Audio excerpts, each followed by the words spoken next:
ভারত অধিকৃত কাশ্মীর ভূখণ্ড নিয়ে আরও 10টি যুদ্ধ করার হুঁশিয়ারি দিলেন পাকিস্তানের সেনাবাহিনী প্রধান জেনারেল আসিম মুনির। আজাদ কাশ্মীরের মুজাফফরবাদে দেয়া এক ভাষণে স্পষ্ট ভাষায় তিনি জানিয়ে দেন, কাশ্মীর নিয়ে 3টি যুদ্ধ করেছি, প্রয়োজনে আরও 10টি যুদ্ধ করবে পাকিস্তান। ভারত পাকিস্তান সম্পর্ক বরাবরই অস্থিতিশীল এবং সংঘাতপূর্ণ। ইতিহাসে যুদ্ধ, রাজনৈতিক টানাপোড়েন এবং সীমান্তে সংঘাতের কারণে দুই দেশের কূটনৈতিক ও অর্থনৈতিক সম্পর্ক একাধিকবার বাধাগ্রস্ত হয়েছে। সেই সংঘাতপূর্ণ সম্পর্কে আরেকটু যেন ঘি ঢেলে দিল পাকিস্তানের সেনাবাহিনী প্রধান।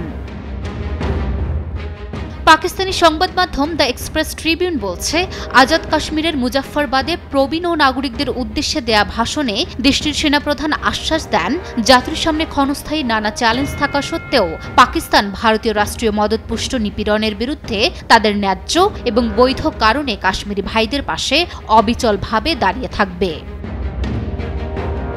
পাকিস্তানের সেনাপ্রধান বলেন, কাশ্মীর হচ্ছে পাকিস্তানের শিরাগুলোর প্রধান শিরা। এই শিরা কেটে গেলে মৃত্যু ঘটে। কাশ্মীর আমাদের জীবন। কাশ্মীরকে পাকিস্তানের অস্তিত্বের প্রশ্ন হিসেবে চিহ্নিত করেছেন তিনি। জেনারেল আসিম মুনির আশাবাদী যে কাশ্মীর একদিন স্বাধীন হবে এবং পাকিস্তানের অংশ। পাকিস্তান ইতিমধ্যে কাশ্মীরের জন্য 3টি যুদ্ধ করেছে এবং যদি আরও 10টি যুদ্ধের প্রয়োজন হয় তবে পাকিস্তান সেই লড়াই করবে। পাকিস্তান ভারতের সামরিক শক্তি বা তার প্রযুক্তিকে ভয় পাবে না। দক্ষিণ এশিয়ার দুটি দেশ পাকিস্তান ও ভারত বিতর্কিত কাশ্মীরের পুরোটাই দাবি করলেও উভয়ই এর কিছু অংশ শাসন করে থাকে। কাশ্মীরকে কেন্দ্র করে ভারত আর পাকিস্তানের মধ্যে একাধিকবার যুদ্ধ হয়েছে।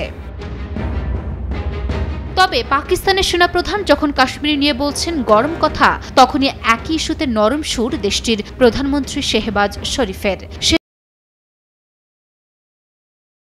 কাশ্মীর ইস্যুর সমাধান চাই। লুনা আফরোজ নিপা, নিউজ 24।